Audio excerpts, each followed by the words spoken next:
Fox News alerted former President Donald Trump announcing his official policy on abortion. The Democrats are the radical ones on this position because they support abortion up to and even beyond the 9th month. The concept of having an abortion in the later months and even execution after birth, and that's exactly what it is. The baby is born, the baby is executed after birth, is unacceptable. My view is now that we have abortion where everybody wanted it from a legal standpoint, the states will determine by vote or legislation or perhaps both, and whatever they decide must be the law of the land, in this case, the law of the state.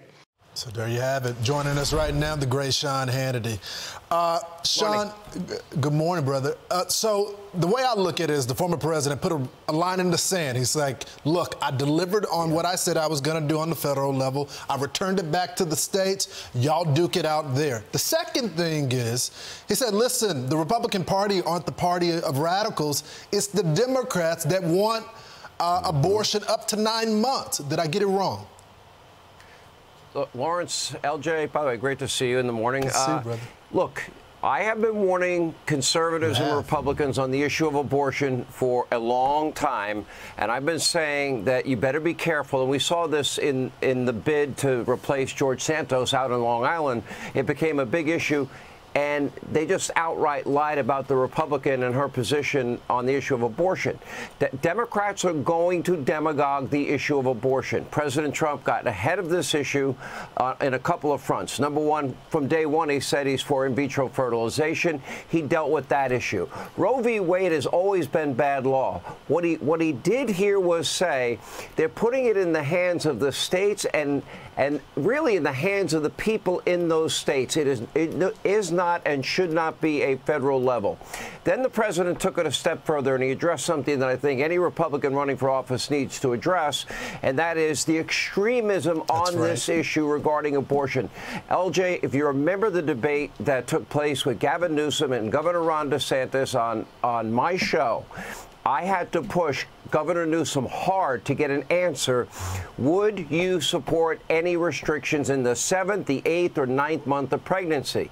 And the final answer was that should be a decision between a doctor, a patient, and their conscience, meaning he supports no restrictions at all whatsoever.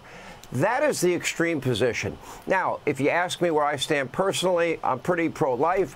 If you ask me where I think the country is politically, I would argue probably the first trimester or Dobbs 15 weeks. Any Republican that would ever take a position, and the president was clear in his statement on this too, any Republican that would take a position, no exceptions for rape, incest, or the mother's life, that is political suicide. Yeah, it is. Any Republican that calls for a flat-out ban politically, I'm talking politically now, that would be outright suicide. But I'll tell you one thing, and this would be an admonition for any conservative or any Republican running, is if you're going to take that extreme position, you are going to lose votes. If you want to change the country, and if you want to close the borders, and you want to turn this disastrous economy around, and you don't like what's happening with war in Europe, war in the Middle East, America ostensibly has abandoned our ally Israel under the Biden administration. If you are sick and tired of defund, dismantle, no bail laws, etc., this election means everything. Now, any ad that any Republican in any district is running on abortion needs to be answered forcefully, immediately by any Republican candidate. If they don't do it, they are going to be positioned by the Democrats and likely lied about and demagogued about. But I thought the president was smart to get out in front of this. It's going to be a big issue. My opinion is the red wave that many expected in 22 didn't happen because of this issue. A case in point would be Doug Mastriano. He was at the top of the ticket. He was running for governor in Pennsylvania. He lost by the largest margin to a non-incumbent Democratic Governor Shapiro than anybody since the 1940s. He didn't even have exceptions for rape, incest, or the mother's life. Don't run from the issue. Deal with it head on. President Trump, I think, led the way today for Republicans to deal with that issue. Now, he also pointed out Governor Northrup's position. If you remember, well, first we'll let the baby be born, and then the doctor will talk to the mother, and then they'll decide. That is madness. Well, every Democrat has to answer the question, do you support any restrictions on abortion? That's between the doctor and the mother. No. Do you support any restrictions at all on abortion? That's the answer. Well, the president gave the Republicans a playbook. Let's hope that they listen.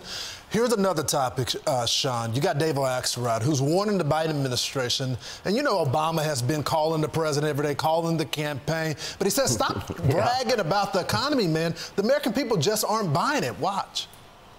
Yeah, I wouldn't go out there and extol the miracle of the Biden economy.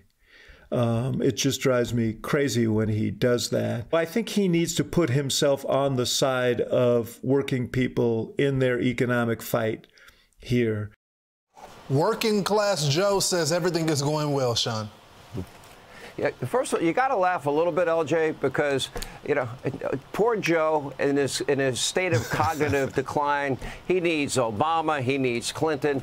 But interestingly, I'll say a lot of things about David Axelrod. He's a very smart guy. He's a smart political operative. Van Jones would be another one. James Carville would be another one. Maureen Dow would be another. And it is obvious by any objective measure that none of them think that Joe Biden is a strong candidate, because he's not a strong candidate.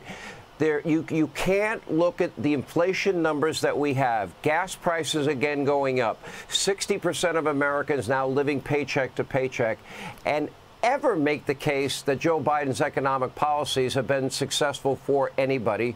And now they're talking about a wealth tax. They're talking about more redistribution. They've tried this messaging now for almost a year. It really hasn't worked. I think he'd be smart to listen to Axelrod, but I don't think he will. And I don't think there's any other outside entity or force or human being that can convince the American people that Joe Biden has done a good job as president. And then the question that Whoopi Goldberg doesn't like, that she thinks is stupid: are you better off than you were 4 years ago? If you ask that question and you answer it honestly, the answer is nobody's better off. Well, that is the big question, Sean. And you got the former president who had a big fundraising night over the weekend. You had Joe Biden to skip the funerals, skip the wake to fundraise, and Donald Trump still had more money than him. It's going to be an interesting race, Sean. Thanks so much for getting up this morning for us. All right, LJ, anytime. Good to see you, brother. Watch Hannity, of course, 9 p.m. Eastern Time, longest-serving primetime host. I'm Steve Doocy. I'm Brian Kilmeade. And I'm Ainsley Earhart. And click here to subscribe to the Fox News YouTube page to catch our hottest interviews and most compelling analysis.